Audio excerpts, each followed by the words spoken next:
재무제표, 그 다음에 차트, 그 다음에 제로라는 이 필터 3박자를 통해서 주식을 대부분 산다고 생각하면 될까요? 결국은 주가에 영향을 미치는 모든 요소를 봐야 한다.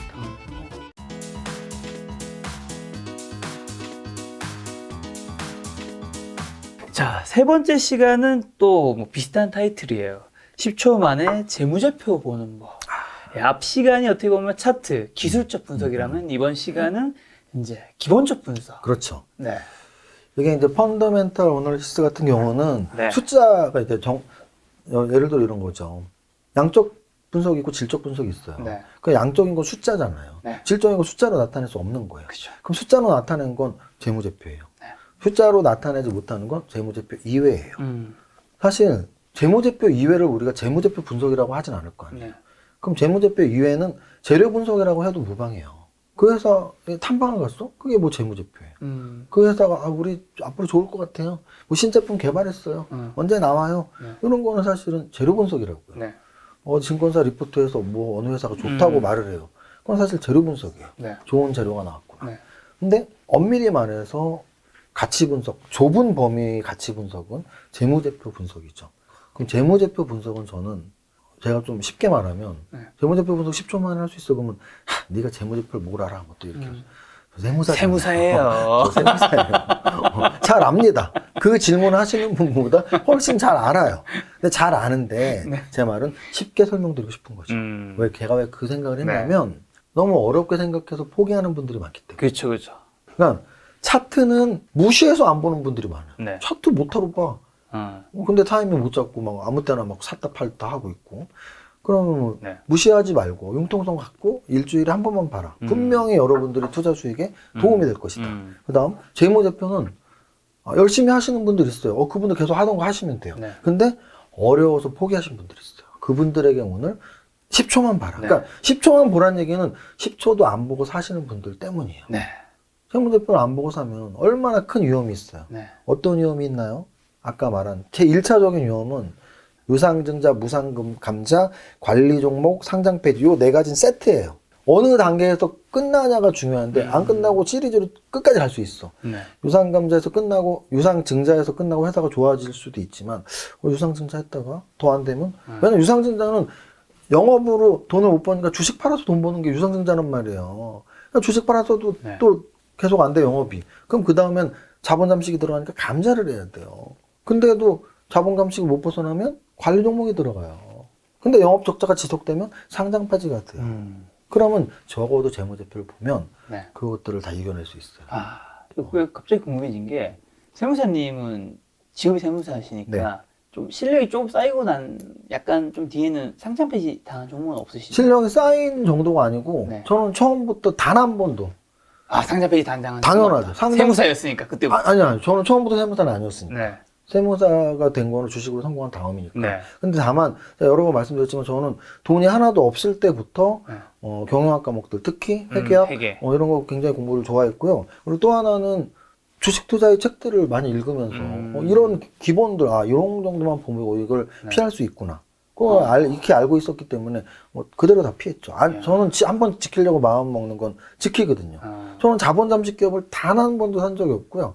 적자 지속 기업은 사실 제약바이오만 삽니다. 제약바이오는 기술 성장 기업부는 적자 지속돼도 당장 상장 폐지는 안 돼요. 슈퍼기미 분들도 꼭 상장 폐지된 종목이 꼭 한두 개씩 과거에 있으시던데. 그럼 그분들은 재무제표를 안 봤을 확률이 높죠. 또는 제가 더 겸손하게 저도 운이 좋았다라고 말씀드릴 수 있는 건 꼭 재무제표만으로 상장 폐지가 되는 건 아니에요. 정말 재수 없으면 어디 뭐 CEO가 돈 횡령하고 날라버리면 상장 폐지 되거든요. 그러니까 이런 걸 우리는 뭐 재무제표를 과연 신뢰도가 얼마나 있냐인데 재무제표를 이렇게 뭐 꾸며놓고 그죠. 도망가는 거죠. 그러면 나는 재무제표 좋다고 생각해서 샀지만 상장 폐지 되는 경우도 있겠죠. 근데 저는 그런 거는 일단 운이 좋아서 피했고 흔히 말하는 분식회계 같은. 그렇죠. 그런 건 운이 좋아서 피했고 적어도 일단 저는 한 번도 자본 잠식 기업은 제약바이오 기술성장기업부 말고 네. 산 적이 없다. 네. 유상증자는 한 2번 맞아봤어요. 감자도 안 맞아봤습니다. 네. 감자는 대부분 자본 잠식 기업이 감자를 하지 그냥 하는 게 아니거든요. 그래서 감자 기업하고 그 적자 지속 기업만 피해도 상장 폐지 관리 종목까지는 거의 다 피합니다. 근데 이제 유상증자는 사실 잘 못 피해요. 왜냐면 유상증자는 돈 장사하려고 하는 회사도 있지만 정말 설비 투자 때문에 하는 경우도 그쵸. 있거든요. 너무 사업이 잘 되는데 뭐 신생 기업이라서 벌어놓은 게 없어. 그랬을 때는 뭐 유상증자라도 해서 설비 투자를 해야죠. 그럼 이제 10초 만에 보는 뭐 보겠습니다. 바로. 자, 재무제표. 아까 코스피 200 시가총액 상회했으니까 네. 이번에는 코스닥으로 한번 해볼게요. 네. 코스닥 뭐 한 2, 3조까지만 한 20개까지 가면 될 것 같은데 네. 한번 볼게요. 셀트는 이렇게 누릅니다.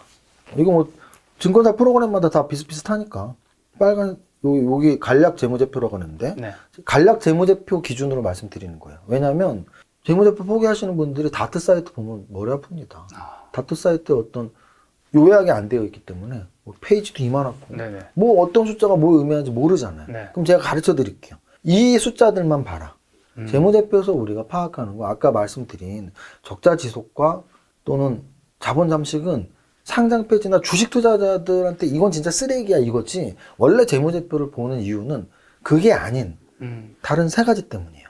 성장성, 수익성, 안정성. 안정성. 이 세 가지를 확인하기 위해서요. 네.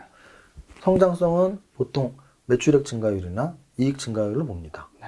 전년 대비 올해 또는 전분기 대비 이번 분기 매출액이 올라갔는지 당기순이익이나 영업이익이 올라갔는지 그게 성장이에요. 네. 성장성. 두 번째는 이익성을 봅니다. 네. 이익성은 보통 영업이익률 또는 당기순이익률로 봅니다. 그다음 마지막으로 세 번째 안정성이에요. 네. 안정성은 보통 부채비율로 봐요. 부채비율이 제일 중요해요. 왜냐면 IMF 때도 결국은 IMF 끝나고 나서 야 니네 300% 미만으로 낮춰 200% 미만으로 낮춰 기준은 부채비율이에요. 지금도 제가 좀 이따 설명드리겠지만 부채비율이 100%가 보통 안 돼요. 그럼 요즘에는 100% 넘으면 위험한 거예요. 왜냐면 대부분이 100%가 안 되니까. 네. 그리고 그러니까 이제 기준을 말씀드릴게요. 안정성 부채비율이 100% 미만이면 좋다. 100% 넘으면 부채비율 좀 높은데 네. 200이면 왜 이렇게 높아? 그리고 물론 업종별 차이는 있어요. 네. 금융업은 높아요. 그쵸. 우리가 저금한 게 부채니까 네. 높아요. 그러니까 업종별 차이는 좀 아셔야 되고. 그다음 성장성, 야 매출액이 매년 10% 20%씩 또 매 분기마다 10% 20% 높은 거예요. 2배가 올라갔다 엄청 빨리 성장하고 있는 거예요. 그다음 영업이익률이나 당기순이익률. 당기순이익률은 사실 변동이 있어요. 왜냐하면 단기 특별이익, 특별손실이 들어가서 좀 등락이 있습니다. 네. 영업이익률은 대부분 일정해요. 그래서 저는 영업이익률로 보는데 영업이익률이 10% 미만이다? 에이, 뭐 소매업인가? 얘 뭐 100원 팔아서 10원도 안 남아? 뭐 이런 거죠. 근데 100원 팔았는데 20원 남는데 야 20%는 좀 많이 남네. 30%가 남아? 굉장히 많이 남는구나. 40%? 손발이 떨려야 됩니다. 이 회사 왜 이렇게 좋아? 50%가 넘으면 네. 장담하는데 2천 종목 이상 중에 50% 넘는 건 손가락이 꼽힐 거예요. 그럼 이미 알고 있어야 돼요. 네. 얘는 원래 50% 넘는 애야. 굉장히. 근데 이제 이 세 가지가 다 맞아야 돼요. 네. 매출액도 성장하는데 영업이익률까지 높고, 근데 부채 비율도 낮으면 그 세 가지가 완벽한 거죠. 완벽해. 그 다음에 간략재무제표 제일 좋은 점이 뭐가 있냐면 네. 시장지표가 있잖아요. 시장지표를 우리가 보통 퍼 PBR이라고 하는데 다트 사이트에 보시면 요런 요런 숫자들이 막 중구난방 돼서 뭘 못 찾아요. 근데 자 이제 요 셀트리온 헬스케어 한번 볼게요. 네. 매출액이 성장합니까? 성장했네요. 네. 여기 2019과 2020년 연간으로 성장했죠? 네. 영업이익 성장했죠? 영업이익률도 꽤 높았죠. 일단 연간만 먼저 보세요. 연간으로 다 올라갔네. 부채 비율도 100 미만이네. 네. 좋은 회사잖아요. 아까 제가 말한 세 가지 다 좋죠. 네. 근데 마지막에 뭐라 그랬어요? 퍼를 보라 그랬잖아요. 네. 퍼는 그러면 기준은 업종? 일단은 업종별까지는 고수 영역이니까 일단 초보자분들에게 그냥 기준적으로 10 미만이면 굉장히 퍼가 낮다. 즉 이런 재무제표에 비해서 네. 주가가 낮게 형성되어 있구나. 네. 근데 만약에 퍼가 한 20 정도 되면 그 정도는 30 정도 되면 좀 진짜 좋은 성장성 있는 회사인가? 한 40 정도 되면 야, 이 회사는 진짜 좋아야 돼. 50 넘어가면 주가가 좀 부담스러운데 100 정도 되면 왜 이렇게 주가가 높아? 뭐 이런 네, 느낌이 네. 와야 돼요. 그러면 얘는 일단 다른 거 떠나서 업종, 저는 지금 업종 평균을 말한 거예요. 네. 업종마다 다르지만. 그럼 얘는 다 좋아. 빨간색도 없고, 달란제보에 빨간색, 뭐 자본 잠식, 적자 하나도 없어. 네. 다 좋은데, 퍼가 되게 높구나. 퍼가 높구나? 이게 오셔야 돼요. 퍼가 100이나 돼? 요거 이렇게 오시면 돼요. 그리고 이제, 아까는 연간으로 봤잖아요. 네. 그럼 이제 반기 지금 나왔으니까. 그럼 반기로 보면 작년의 절반 보면 돼요.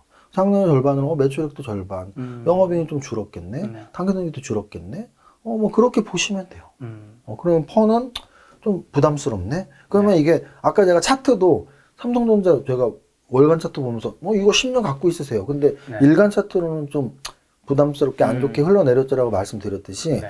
셀트리온 헬스케 다른 재료가 있다거나 또는 차트가 좋다거나 네. 전혀 안 보고 그냥 업종 평균 또는 시장 평균의 재무제표로만 보는 거예요. 모든 종목 똑같아요. 이 기업이 어딘지 안 보고 재무제표로만 말씀드리는 거예요. 이 간략 재무제표로만. 네. 간략 재무제표로만 보면 좋습니다. 좋은데 주가가 재무제표보다 훨씬 더 좋네. 그러니까 퍼가 100이 넘죠. 이렇게 평가하면 돼요.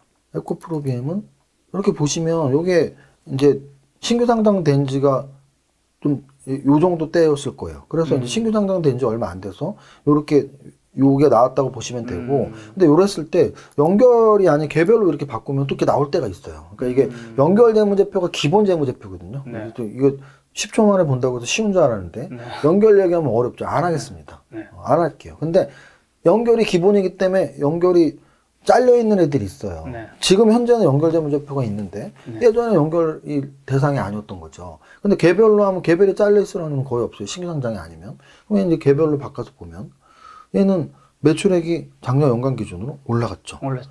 영업이익도 많이 올랐네요. 네. 순이익도 많이 올랐어요. 네. 부채 비율도 100% 미만. 네. 좋죠, 좋아. 좋습니다. 근데 네. 영업이익률이 막 그렇게 높진 않네요. 네. 10 미만이잖아. 자, 아까 10 미만이면 영업이익률 안 높네. 네. 영업이익률이 안 높은 단점이 있어. 네. 그리고 퍼도 고퍼네. 그럼 얘는 재무제표만으로는 아주 매력적이진 않아요. 근데 실제 이제 전 주가를 아니까 주가는 역사적 신고가 뚫었잖아요. 그럼 거기는 재무제표가 미처 반영하지 못한 전기차의 미래가 담겨 있는 거죠. 에코프로비엠이 전기차의 거의 장비주의 대장주로 지금 주가가 올라갔으니까. 네. 저는 다만 그 미래의 가치는 재무제표 없다. 없다. 재무제표는 과거 제품 재무제표니까. 네.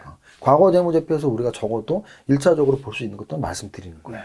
그리고 나서 이 종목이 마음에 들면 네. 미래에 어떤 수익 가치가 생길 게 있는지, 전기차 분야에 뭔지, 왜 주가가 이렇게 많이 올랐는지, 그건 내가 매수 고려 대상을 한다면 다른 거를 고민해 보면 돼요. 근데 간략 재무제표상으로는 그렇게 매력적이진 않아요.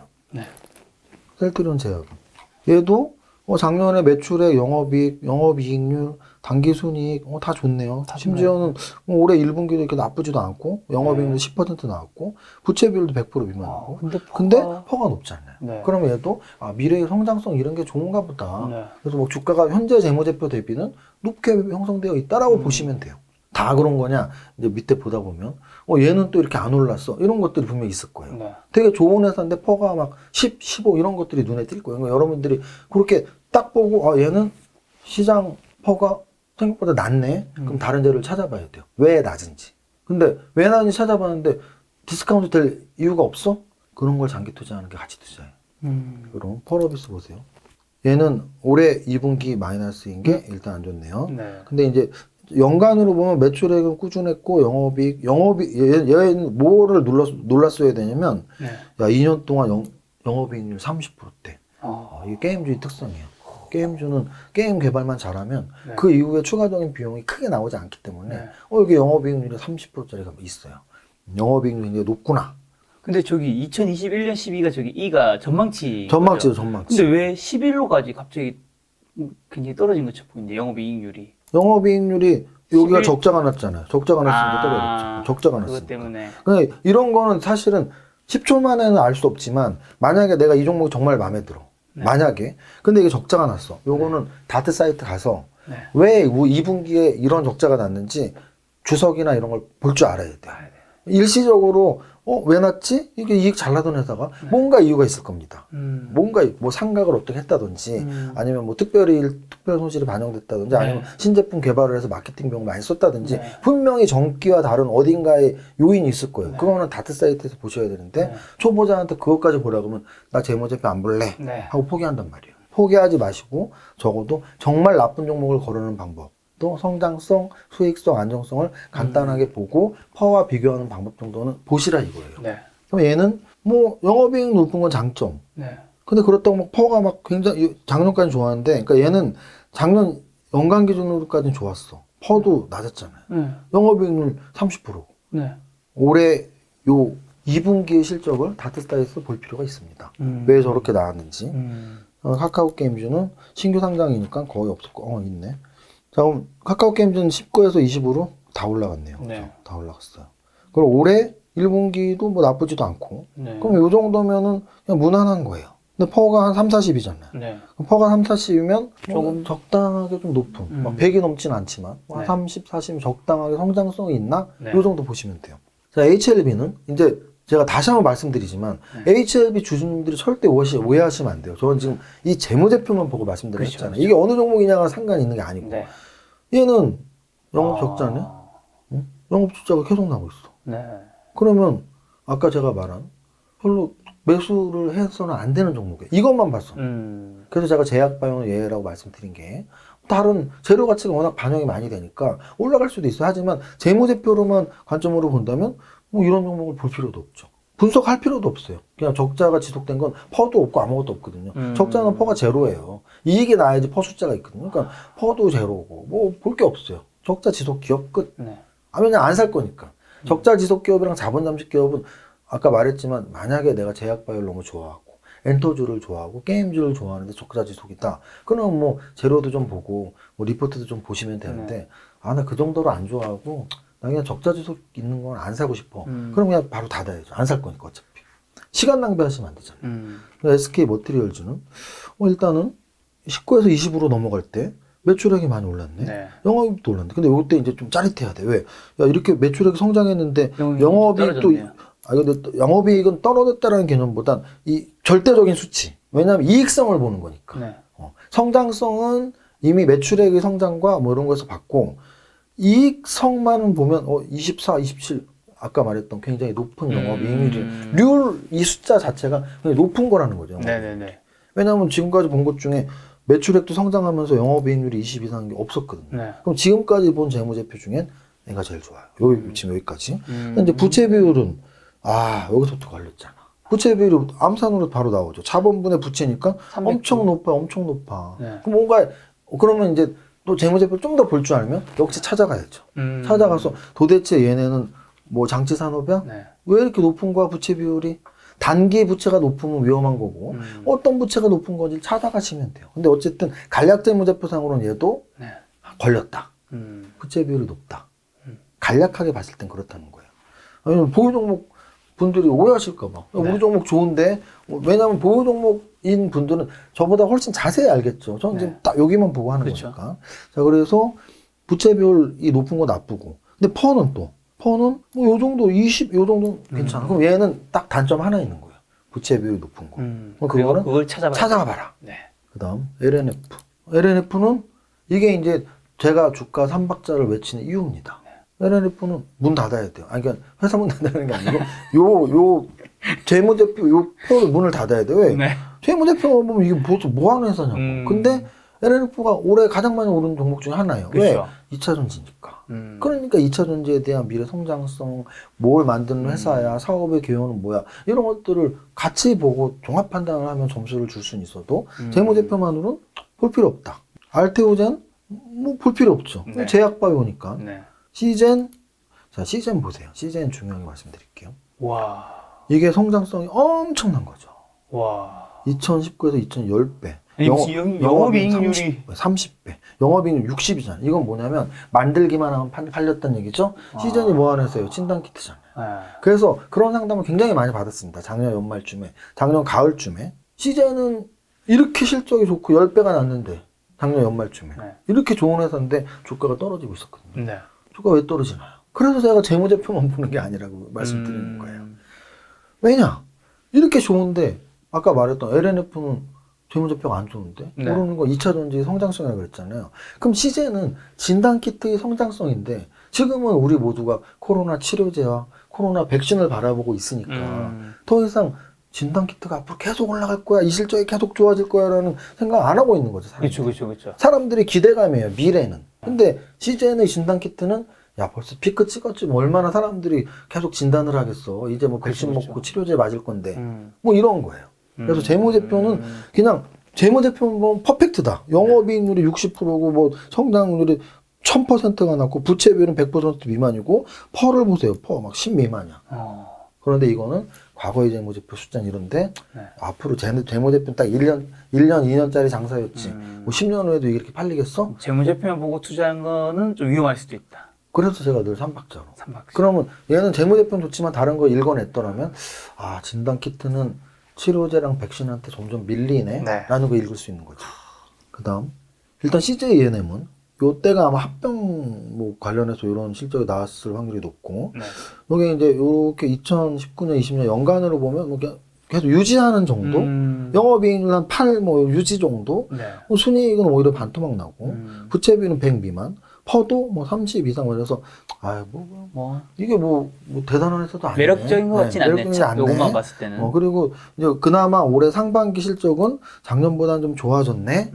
실적이 좋아졌는데 주가 안 오르니까 퍼가 내려갔네. 이 정도 이해하시면 되는 거예요. 네. 이 정도. 자 이제 리노공업 보세요. 이제 리노공업 딱 눌러보시면 여러분 이제 놀랄 준비를 하셔야 돼요.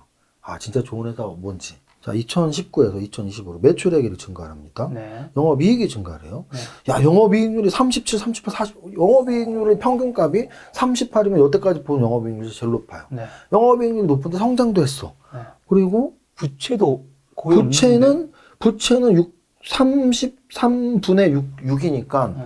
거의 이거는 한 20%나 되려나? 20%나 되려나? 네. 그거는 평균 퍼가 한 20, 30 왔다 갔다 하는. 그래서 진짜 좋은 회사니까 주가도 인정을 받았구나. 근데 그렇다고 해서 막 이 20, 30이 굉장히 고평가된 고퍼주는 아니에요. 그래서 제가 늘 말씀드리지만 퍼를 오해하시는 게 있어요. 네. 정말 초보자분들은 퍼가 5, 뭐 7 이런 건 엄청 좋은 회사고 저퍼주 함정. 예, 뭐 퍼가 막 50, 100, 50, 100은 아까도 말씀드렸지만 좀 부담스럽긴 한데 네. 이 정도 기업이 20, 30인 거랑 그냥 뭐 별로 성장도 안 하는데 퍼가 5인 거랑 비교하면 저는 이런 걸 더 좋아해요. 이 종목은 성장성과 영업이익률 38%에 네. 뭐 부채 비율이 20%인데 퍼가 이 정도면 좋네. 저 절대 종목 얘기하는 거 아니에요. 그냥 재무제표를 보고 하는 거예요. 재무제표. 여태까지 본 재무제표 중에 리노공업과 리노공업 말고는 그렇게 막 퍼펙트한 건 없었네요. 또 몇 개 또 보면 나옵니다. 소티디오 드래곤은 딱 보면 딱 이제 한눈에 이제 제가 10초 만에 보는 거. 또 네. 단점만 말씀드릴게요. 왜냐면 10초 만에 단점만 보면 되니까. 얘는 퍼가 뭐 한 50이 넘어가네. 여기 적자가 한 번 있었네. 뭐 이 정도 보면 돼요. 네. 뭐 퍼펙트 하진 않구나. 좋은 걸 찾는 방법 10초 만에. 네, 저도 조금씩 보이기 시작합니다. 휴젤을 보겠습니다. 휴젤은 딱 봐도 좋은 회사예요. 왜? 성장성이 증가. 있었고 영업이익률이 일단 30이 너무 긴장을 해야 돼요. 영업이익률이 일단 높은데 부채 비율이 한 20, 30%밖에 안 되고 네. 그러면서 퍼는 점점 낮아졌죠. 그래서 퍼펙트 하진 않지만 굉장히 좋은 회사구나. 굉장히 좋은 회사구나 알 수 있어요. 재무대표 상으로만. 첨보. 첨보도 2019와 2020에 매출액 영업이익 늘어났는데 영업이익이 한 20 정도 유지하고 있어. 그리고 부채 비율은 부채 비율 얘도 한 15, 20%밖에 안 돼. 네. 좋은 회사예요. 그럼 이제 이 좋은 회사가 퍼가 몇이냐가 관건이죠. 네. 좋은데 100 넘어가면 좋으니까 고평가된 거고 좋은데 한 30 정도면 적당하네. 한 10, 20이면 진짜 좋다. 근데 얘는 보면은 20이었죠. 그러니까 이때는 아직 평가를 안 받았죠. 네. 근데 이제 요즘에 2차 전지 올라가면서 LNF 다른 종목 올라가면서 같이 올라갔다. 하지만 얘는 재무제표가 워낙 좋은 상태에서 올라간 거다. 요런 차이가 있죠. 앞에 애들하고. 오스템 임플란트는 요런 차트가 중요해요. 최근의 적자가 아니고 과거의 적자죠. 그럼 우리가 보통 이런 걸 뭐라 그러죠? 흑자 전환 기업, 턴 어라운드 기업. 흑자 전환하고 턴 어라운드인데 그 이후에 빨간색이 없다면 좋은 회사죠. 나빴다 좋아지는 거로 바뀌었으니까 네. 좋은 거라고 생각할 수 있죠. 좋아졌어요. 일단 2020년에 매출액도 늘었고 영업이익도 늘었고 영업이익률도 한 15% 정도. 근데 얘는 딱 봐도 단점이 보여야 돼요. 부채 비율이 높잖아요. 네. 그러면 부채 비율이 왜 높은지 찾아가 봐야 돼. 그냥 사면 안 돼. 근데 이 종목 사고 싶으면 그러니까 안 살 거면 거기서 접으면 되죠. 종목 분석은 그거예요.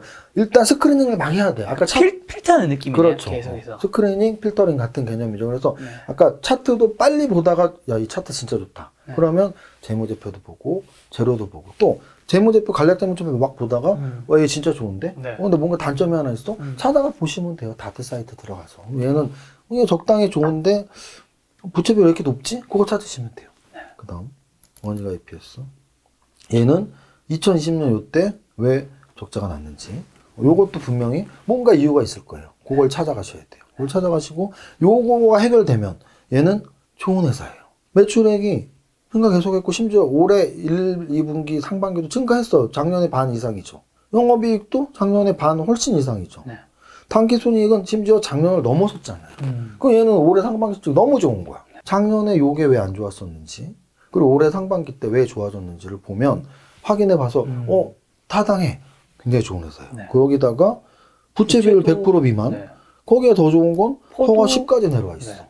그럼 이제 아까 말씀드렸지만 이때 왜 적자였을까? 올해 상반기에 특별히 더 좋아지는 이유가 있나? 어떻게 작년 쟤는 지금 실적이 400억에서 900억으로 더블이 났잖아요. 네. 근데 올해 상반기가 또 작년의 절반의 2배니까 또 올해 만약에 이 실적으로 하면 올해 또 더블이야. 네. 더블로 나면 성장성은 위보다 좋을 수는 없잖아요. 그러니까 이제 찾아보라는 거죠. 좋으니까 찾아보세요. 왜 이런 이상한 것들. 좋은데 이상한 게 한두 개가 보여요. 네. 그건 반드시 다트 사이트에 찾아보시면 돼요. 솔브레인. 솔브레인은 왜 이렇게 나온다? 얘도 기업 분할했어요. 솔브레인 홀딩스랑. 그래서 책 뺄게요. 그럼 이제 에코프로. 에코프로 같은 경우는 여기 굉장히 비이상적인 숫자가 있죠. 네. 이런 것도 찾아가 보시라고요. 요게 아니라면, 보시면, 요거 빼면, 올해 1분기 거 요 마지막 이거 빼면, 작년까지는 그래도 괜찮았는데 왜 이렇게 됐지? 얘가 아마 에코프로 HN과 기업 분할을 했기 때문에. 그러니까 기업 분할을 하면, 신설기업, 존속기업이 남으면서 재무제표를 찢어가지고 가기 때문에, 뭐 분할 차손 같은 게 생겨요. 그래서 굉장히 이성적인, 비이상적인 그런 것들이 나온단 말이에요. 네. 그래서, 이거 너무 이상한데, 좋은데 사고 싶은데 너무 이상하면 확인을 반드시 하셔야 돼요. TCK 1,700억, 2,000억, 500억, 800억, 영업이익 30%. 요 세 줄만 딱 보고 네. 좋다고 느끼셔야 돼요. 그러니까 위에 세 줄을 보면 답이 나와요. 좋은 회사네. 왜? 매출액이 증가하고 영업이익이 증가했는데 평균 영업이익률이 35래. 네. 성장도 하고 이익성도 좋잖아요. 그럼 이제 부채 비율을 마지막으로 봐요? 부채 비율은 15%. 여태까지 이러는 것들이 뭐 있었죠? 리노공업, 네. 그리고 TCK. 요 정도가 다 이런 거예요. 그럼 얘는, 네. 와, 진짜 좋은 회사구나. 근데 펄을 봤더니, 포도 괜찮은데? 조금씩 올라가니까, 올라가고 워낙 있구나. 좋은 회사였는데, 네. 이제 주가가 좀 인정을 받는구나. 이렇게 보시면 돼요. 자, 여기까지 20개 봤습니다. 그렇죠. 요 정도 보시면 이제, 네. 제가 다시 한번 말씀드리지만, 차트 10초 만에 보는 법? 네. 야, 10초 만에 보고 4가 아니고, 네. 필터링을 해서, 진짜 안 좋은 차트는 걸르고, 네. 좋은 차트 중에 마음에 드는 게 있으면 더 자세히 봐라. 네. 재무제표, 간략 재무제표도 안 보시고 사시는 분들이 있어요. 네. 그러니까 상장 폐지, 관리 종목, 무상감자에 걸리는 거예요. 네. 적어도 그런 거 걸리기 싫으시다면 간략 재무제표라도 보시고요. 아, 나는 간략 재무제표를 일단 이 세무사가 한 것처럼 하고 싶어. 그러면 세 가지. 성장성, 이익성, 안정성을 체크하고 그 세 가지가 좋은데 퍼가 낮아? 네. 좋은 회사. 근데 진짜 좋은 회사 같은데 뭔가 이상한 게 하나 있어. 뭐 네. 부채비율이 너무 높다거나 아까처럼 계속 이익이 나다가 갑자기 적자가 한번 났다거나 네. 그럴 때는 그 진짜 재무제표가 있는 다트 사이트에 가서 그 분기 재무제표를 보고서 아 이게 뭐 분할 차손이 난 거구나 아니면 합병을 했구나 뭐 이런 거 이제 이유를 이제 찾아보시는 거죠. 요게 이제 10초 만에 재무제표 보는 법입니다. 재무제표에서 성장성, 수익성, 안정성만 제대로 확인을 했다면 그 상장 폐지되는 일은 거의 없는 거겠네요. 그렇죠. 제가 확실히 말씀드리고 아주 운 나쁜 정말 100종목 중에 한 종목이 네. 뭐 분식회계 요즘 분식회계 그렇게 많지 않은데 네. 분식회계 또는 뭐 CEO의 횡령 네. CEO 횡령이 진짜 무서운 거예요 사실은. 사실 분식회계라는 거는 그걸 개인 투자자가 확인할 수는 없는 거니까. 그건 정말 그렇죠. 좀 안 정말 좋은 케이스. 정말 고수의 영역. 네. 사실 회계사들이 뭐 체크하는 정도니까 네. 분식회계를 잡아내려면 그래서 일반 투자자가 잡기는 쉽지는 않다. 그럼 세무사님은 재무제표, 그 다음에 차트, 그 다음에 제로라는 이 필터 3박자를 통해서 주식을 대부분 산다고 생각하면 될까요? 너무 당연하죠. 근데 이제 사실은 3박자는 네. 4박자, 5박자, 6박자로 말할 수도 있어요. 뭐냐면 네. 결국은 주가에 영향을 미치는 모든 요소를 봐야 한다. 예를 들어 이런 거죠. 외국인 기관 매매 동향? 네. 제가 뭐 이렇게 분석할 때는 안 보여드리지만 제가 사는 종목들은 반드시 보죠. 외국인들이 요즘 사는 종목인가? 판 종목인가? 왜 샀지? 왜 팔았지? 그래서 심지어는 뭐 게시판도 들어가요. 내가 살 종목은 네이버 게시판에 들어가서 네. 뭐 욕하는 애들이 많이 있는지 네. 아니면 막 찬티 안티라 그러는데 찬티 애들이 많은지 어떤 논리로 욕을 하는지 네. 어떤 논리로 찬티를 하는지 내가 모르던 재료가 있는지 게시판도 들어가요. 그러니까 제가 말씀드리고 싶은 건 적어도 한 종목을 선정해서 매수 클릭을 누른다는 얘기는 그 종목과 연관된 그 종목의 수요와 공급 네. 그 종목을 매수 주문을 넣는 모든 사람들의 이유와 그 종목의 매도 주문을 넣는 모든 사람들의 이유를 내가 분석할 수 있는 모든 기법을 총망라해라. 그게 수요 공급의 법칙에 가장 합당한 건데 그 중에서 대표적으로 제가 삼박자 투자법을 한 이유는 네. 그 세계에는 굵직한 하나의 문파를 형성할 수 있는 우리 뭐 무당파 무슨 미역지 보면 파가 있잖아요. 그렇죠. 뭐 사마귀파 뭐 어쩌고 파 흑사파 막 이런 사마귀파는 없고요. 그래요. 무역지를 한 20페이지 읽다 소림파. 20페이지 읽다 말하고 네. 소림파. 그래서 사마귀파는 어디서 나왔나요? 갑자기 너무 황당해. 무당과 비슷하게 뭐 사마귀 권법 없나? 네. 야, 그래서 세 가지를 말한 이유는 적어도 그 하나만 해서 팔을 형성하고 수익 크게 난 사람들이 있기 때문에 네. 차트로만 돈 버는 사람들 꽤 있어요. 그렇죠. 차트로 사실은 시스템 트레이딩을 하는 거거든요. 네. 시스템 트레이딩으로 돈 버는 사람들이 얼마나 많은가. 차트를 보는 사람들. 또는 재료 가치를 분석해서 스케줄 매매해서 돈 버는 사람 정말 많아요. 재료 가치 분석하고 스케줄 매매하는 사람들. 네. 그리고 정말 가장 많은 문파를 형성하는 회무제표 보고 가치 분석하는 사람들. 네. 적어도 이 세 가지는 주식 투자자라면 같이 보면 되지 않을까라는 게 제 소견입니다. 세무사님은 근데 성장주 좋아하시잖아요. 네네. 성장주도 당연히 이 업종별로 또 이걸 어느 걸 더 많이 보는지 비중이 다 좀 다르겠죠? 그렇죠. 일단 제가 성장주를 좋아하기 때문에 차트를 보면서 좀 우상향하는 종목들을 일단 먼저 캐치를 하고 거기서 이게 1차 필터 같은 거겠죠? 네, 1차 필터로 우상향 종목을 무조건 필터를 합니다. 왜냐면은 성장한다는 얘기는 갑자기 오늘 제로 베이스에서 성장하는 게 아니거든요. 우리가 깐난 애기가 100일에서 돌렸다고 해서 이거 진짜 컸다 이런 말 잘 안 하거든요.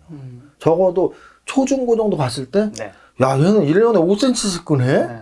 근데 머리도 똘망똘망 똑똑해. 이런 얘기가 나오는 게 초등학교, 뭐, 저학년, 고학년, 중학교, 이럴 때 가는 거거든요. 네. 우리가 대학 졸업하고서 성장했단 말 잘 안 하거든요. 물론 뭐 재산으로 성장할 수 있지만, 키나 이런 외형을 그쵸, 말했을 그쵸. 때, 그럼 적어도 사람의 성장기는 딱 한 5살, 10살, 요때부터 한 20살 직전, 15살, 요때가 성장기잖아요. 네. 주식도 똑같아요. 태어나자마자 성장한 것도 아니고 적자가 막 흑자를 전환 막 했다고 성장하는 건 아니고 몇 년 동안 계속 우상향할 때 이 회사 진짜 좋은 회사네. 그걸 우리는 삼성전자, LG생활건강의 우상향 차트, 월봉 차트 할까? 월봉 차트에서 살 수 있는 거고요. 네. 근데 5년, 10년 동안 갖고 있을 게 아니라면 난 6개월, 1년 갖고 있을 건데 1년, 2년 갖고 있을 텐데 그럴 땐 일봉으로도 충분히 우상향하는 종목들 찾을 수 있고 그렇게 찾았을 때 그럼 우상향하면 무조건 성장주니까 사야 돼? 그게 아니죠. 그 회사의 산업, 그 회사의 산업을 보고 리포트를 읽고 이게 진짜 5년 후, 10년 후에는 마치 20년 전의 인터넷처럼 5년 전, 3년 전의 전기차처럼 이 산업은 5년 후, 10년은 성장하는 게 진짜 높겠는데 저는 그걸 메타버스 우주항공 말씀을 드리는 거예요. 그리고 아주 단기적으로는 또 아까도 말씀드렸지만 뭐 건설주를 본다든지 이런 것들은 아주 단기적인 대선을 앞두고 있으니까 이렇게 좀 여러분들에게 어떤 업종을 볼 때 하나만 보는 게 아니고 다양하게 보자는 말씀드립니다. 알겠습니다. 사실 세무사님과 올해 이제 2월인가 3월부터 이제 5월 단위를 한 번씩 했던 것 같은데 사실 8월이 개인 투자자분들한테 가장 힘든 달이었던 것 같아요. 왜냐면은 1월부터 6월까지는 어찌됐든 힘든 것 같았는데 양손으로 종가기 좀 끝났으니까. 월봉은 계속 올랐죠. 그렇죠. 근데 이제 7월이 결과적으로는 7월이 더 힘들었죠. 왜냐면 7월은 종가기는 빠졌으니까. 근데 이제 8월은 좀 힘들다가 약간 돌려준. 이제 이게 봉차트를 보면 아래 꼬리를 달았다 그러는데 그렇죠. 빠지다가 특히 오늘 종가를 뭐 거래소 1.6을 올려버렸으니까 1.7을 그래서 힘들게 하다가 돌려준 달이 요번 달이고 7월 달은 한 달 내내 좀 힘들었던 뭐 이런 달이고. 그렇죠. 점차 어쨌든 개인 투자자분들에게 좀 어려운 장들이 계속되는 것 같은데 9월 주식투자학원 분들에게 뭐 마지막 조언 한마디 해주신다면.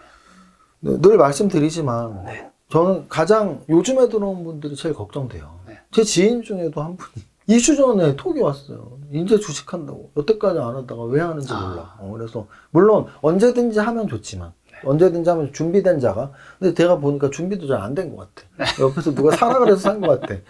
누가 사라 그래서 심지어 누가 사라 그래서 샀는데 물렸어요? 처음에 1,000만 원 투자했다가 물려서 물타기 하고 해서 지금 뭐 5천 뭐 이렇게 매수를 했더라고. 그래갖고 진짜 안 좋은 것만 배웠다. 누가 사라고 해서 샀고 네. 물리니까 계속 물타기 하고.